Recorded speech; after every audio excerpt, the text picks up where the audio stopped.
When the British Army liberated Bergen-Belsen concentration camp in April 1945, they stepped into a scene so horrifying that even hardened soldiers were shaken to their core.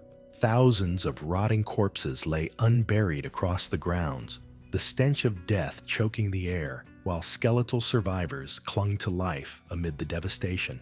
Among the perpetrators found at the scene was a man whose face and actions would come to symbolize the cold-blooded efficiency of Nazi cruelty, Franz Hössler. To many survivors and witnesses, Hössler was not merely a cog in the machine of genocide, he was its willing and sadistic enforcer.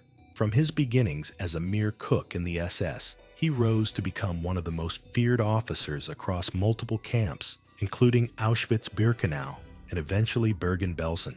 He did not just follow orders, he embraced them. He personally selected victims for the gas chambers, managed mass cremations, and executed prisoners himself. He was present at some of the worst atrocities of the Holocaust. This video traces the chilling journey of Franz Hössler, from his rise through the ranks of the SS to his direct involvement in industrialized murder, and finally to the justice served at the gallows. It's a story of evil masked in bureaucracy, of horrors carried out under the guise of duty, and of the reckoning that followed when the world finally saw the truth. Franz Hössler was born on February 4, 1906, in the quiet Bavarian town of Oberdorf. His upbringing was modest, and he received only a basic education. Like many in post-World War I Germany, Hössler found himself facing limited prospects. The Weimar Republic was mired in economic instability, unemployment was rampant, and nationalist sentiment was growing. By the 1930s, Germany was a nation seething with resentment,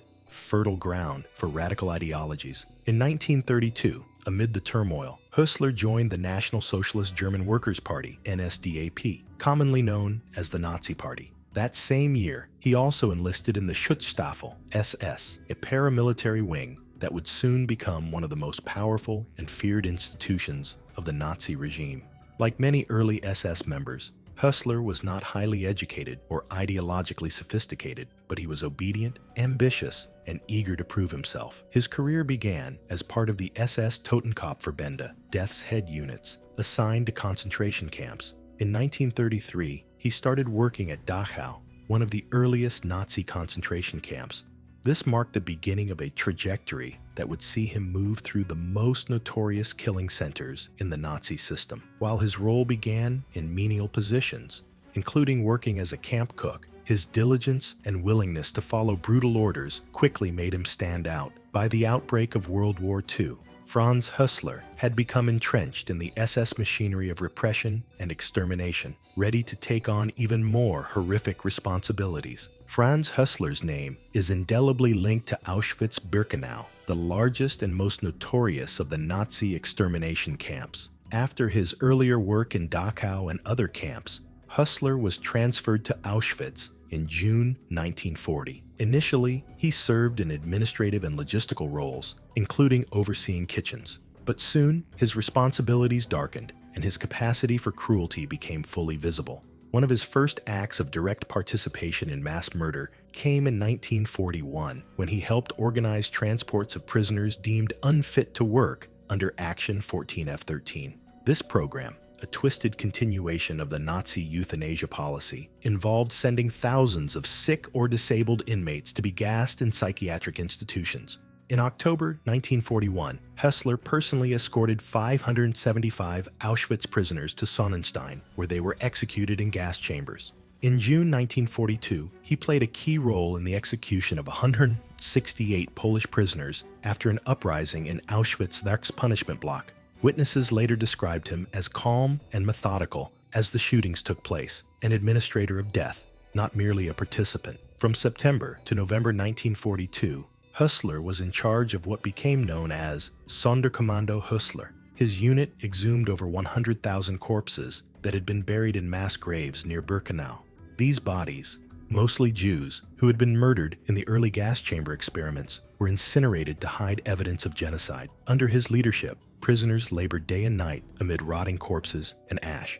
Anyone who hesitated or slowed down was beaten or shot. In August 1943, Hössler was appointed Schutzhaftlagerführer, protective custody camp leader. of the women's camp at Auschwitz II Birkenau. His power was absolute. Survivors recalled his direct involvement in selections on the arrival ramp, choosing who would be sent to forced labor and who would be marched to the gas chambers. He frequently supervised these gassings himself. One of the most chilling accounts comes from SS Dr. Johann Kremer, who noted in his diary that during a gassing operation, when the gas chamber was full and one woman refused to enter, Hössler pulled out his pistol and shot her in the head. There was no shouting, no rage, just a cold execution of the task at hand, Kremer wrote during post-war testimony. It is during this period that Hössler's cruelty became almost theatrical. He was said to have taken part in mocking and humiliating prisoners before sending them to their deaths. On occasion, he reportedly promised inmates extra rations or safety, only to betray them minutes later. While many SS officers justified their roles as following orders, Hössler's behavior was especially zealous. He showed initiative in improving the efficiency of selections and cremations, coordinating with other officers like Joseph Mengele and Joseph Kramer. His actions were not those of a reluctant bureaucrat, but of a man who had fully embraced the genocidal mission of the Nazi regime. By the end of 1944, as the Soviets advanced, the Auschwitz killing operations began to wind down. But for Hössler, the job wasn't finished. He would soon be reassigned to new camps and bring his brutality with him. As the Red Army closed in on Auschwitz in January 1945, the SS began evacuating the camp, forcing tens of thousands of prisoners on death marches westward. Franz Hössler was transferred to Mittelbau, Dora, a concentration camp located in central Germany, where inmates were used as slave labor to produce V-2 rockets in underground tunnels for the Nazi war machine. Conditions at Mittelbau, Dora were brutal. Prisoners worked in dark, damp tunnels for up to 18 hours a day, with little food and constant beatings. Hössler, now experienced in managing death and dehumanization, adapted quickly. His leadership at Dora mirrored his behavior at Auschwitz. Prisoners deemed too weak to work were executed or left to die. Hössler supervised selections, punishments, and the continuation of systematic murder, even as the Third Reich crumbled. By early April 1945, Allied forces were approaching Mittelbau, Dora. The SS, including Hössler, began hurried evacuations to prevent prisoners from being liberated and sharing their testimonies. On April 5th, Hössler helped organize a forced death march from Dora to Bergen-Belsen, a journey that lasted 3 days under horrific conditions. Hundreds died along the way, from exhaustion, starvation, or summary execution for failing to keep up. Upon arriving at Bergen-Belsen on April 8, 1945, Hössler was appointed deputy commandant directly under Joseph Kramer, another infamous SS officer. The camp was already a humanitarian catastrophe. Overcrowded, riddled with disease, and completely cut off from supplies, Bergen-Belsen had become a living hell. But Hössler continued to carry out executions, personally shooting prisoners in the final days before liberation. He made no attempt to mitigate the suffering. In fact, accounts suggest he grew more sadistic as Allied forces neared. It was as if he wanted to squeeze as much cruelty as possible into his final moments of unchecked power. A week later, British troops would arrive and find him waiting, still wearing his SS uniform beneath stolen prisoner clothes. On April 15, 1945, British forces entered Bergen-Belsen. What they found defied comprehension. Over 60,000 emaciated prisoners were barely clinging to life amid 10,000 unburied corpses. Typhus, dysentery, and starvation had turned the camp into a nightmarish landscape. British war correspondents and military personnel described the scene as one of the most horrific they had ever encountered. In the midst of this devastation, Franz Hössler was discovered hiding among the prisoners, wearing striped camp clothing in a failed attempt to blend in. But he had made one fatal mistake. He still wore his SS uniform underneath. The British quickly identified and arrested him, along with other high-ranking SS staff, including Camp Commandant Joseph Kramer and several female guards such as Irma Gressy. In the days following liberation, British troops forced captured SS personnel, including Hössler, to assist in the mass burial of corpses. Newsreel footage showed the grim scene, SS officers using bulldozers and their bare hands to bury thousands of dead bodies. a stark contrast to the arrogance they had displayed while in power. In September 1945, Franz Hössler stood trial at the first Bergen-Belsen trial held in Lüneburg, Germany. The trial, conducted by a British military tribunal, was one of the earliest efforts to bring Nazi war criminals to justice. 45 defendants were charged with war crimes and crimes against humanity, including mistreatment, murder, and participation in the extermination process. Hössler's case was among the most damning. Witness after witness testified to his brutality. One of the most compelling accounts came from survivor Anita Lasker-Wallfish, who described Hössler's role in selecting women and children for the gas chambers at Auschwitz.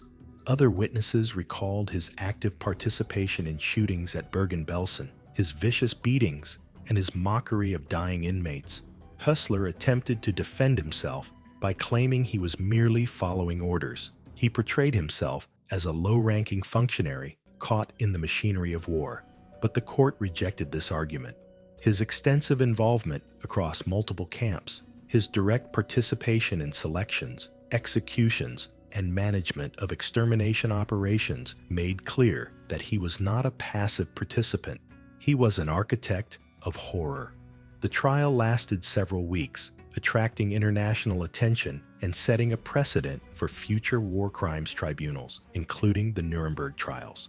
On November 17, 1945, Franz Hössler was found guilty on multiple counts of war crimes and crimes against humanity. His sentence was death. Following his conviction in November 1945, Franz Hössler awaited execution at Hamelin Prison, a site that would become infamous for hosting the hangings of dozens of Nazi war criminals. Unlike the chaos of the camps he once controlled, Hamelin was quiet, controlled. Justice now operated on terms very different from the terror he once imposed. On December 13, 1945, just under a month after his conviction, Franz Hössler was executed by hanging. The execution was carried out by the British hangman Albert Pierrepoint, who would go on to become one of the most prolific executioners in British history. Pierrepoint was known for his efficiency and professionalism, qualities that stood in stark contrast to the chaos and cruelty of Hössler's crimes. The executions of Hössler and other convicted SS officers took place behind closed doors. No spectacle, no ceremony, only the final consequence of their actions. Hössler reportedly offered no final words of remorse, no apology. He met death as he had administered it, coldly, without emotion. His hanging was one of 13 carried out that day, a mass execution reflecting the scale of the atrocities for which these individuals were responsible. In total, Pierrepoint would hang 11 men and 3 women from the Belsen trials. For many survivors and observers, Hössler's death marked a small measure of justice, not a restoration of what was lost, but an acknowledgement that even those who hid behind orders would be held accountable. His execution became a symbol that the world was no longer willing to tolerate impunity for crimes against humanity. The man who once stood with power over life and death now faced judgment and the rope. Franz Hössler's life story is a harrowing testament to the capacity of ordinary individuals to commit extraordinary evil. He was not a senior Nazi official, not a political theorist or party ideologue. He was in many ways a bureaucrat of death. His legacy lies not just in the horror he inflicted, but in what he represents, the willing executioners of the Third Reich, who enabled genocide not with ideology, but with obedience and indifference. Hössler is emblematic of a category of SS officers who seamlessly transitioned from one death camp to another, adapting and escalating their cruelty wherever they were sent. He wasn't a figurehead like Himmler or Eichmann, but he was every bit as essential to the machinery of the Holocaust. His presence at multiple extermination sites, Dachau, Auschwitz, Mittelbau, Dora, and Bergen-Belsen, reveals how the Nazi system relied on a network of such men to carry out its murderous agenda. What makes Hössler's case especially disturbing is the lack of hesitation. Time and again, witness testimonies describe him not only as a participant, but as someone who seemed to relish his authority, whether overseeing gassings, organizing death marches, or executing prisoners himself, Hössler showed no signs of inner conflict. His crimes were not the product of frenzy or desperation. They were systematic, calculated, and voluntary. This makes him a crucial figure in the broader conversation about accountability. The Belsen trials, where Hössler was convicted, were among the first legal attempts to define crimes against humanity and set a precedent for international justice. His conviction signaled that just following orders was no longer a viable defense. Today, Hössler's name is largely overshadowed by more prominent Nazis, but remembering him and others like him is essential, because genocide is not carried out solely by ideologues or leaders. It's made possible by those who do the killing, the transporting, the selecting, the ones who pull the trigger or open the gas chamber doors. Men like Franz Hössler. From humble beginnings in a small Bavarian town, Franz Hössler rose through the ranks of the SS to become a central figure in the EU Nazi extermination machine. He was not a man of vision or ideology. He was a man of brutal practicality, devoted to the task of death. Across Auschwitz, Mittelbau, Dora, and Bergen-Belsen, he executed his duties with a terrifying mixture of zeal and efficiency. His actions were not anonymous. Survivors remembered his face, his voice, his cruelty. He selected women and children for death, personally shot prisoners, and supervised the cremation of tens of thousands of bodies. At every stage, he demonstrated not just compliance with Nazi policy, but a disturbing willingness to advance it. His trial and execution by the British in 1945 brought a form of closure to some, but justice can never truly compensate for the lives extinguished by men like him. Hössler's case remains a critical reminder that mass atrocities are not committed by monsters alone, but by people who look disturbingly normal, who operate under uniforms, routines, and orders. He was not the architect of the Holocaust, but he was one of its many engineers, a man whose obedience led to unspeakable suffering. As we reflect on his life and legacy, we are left with a chilling but necessary question. What does it say about humanity that one man, with no fame or power, could carry out so much horror simply by choosing to obey?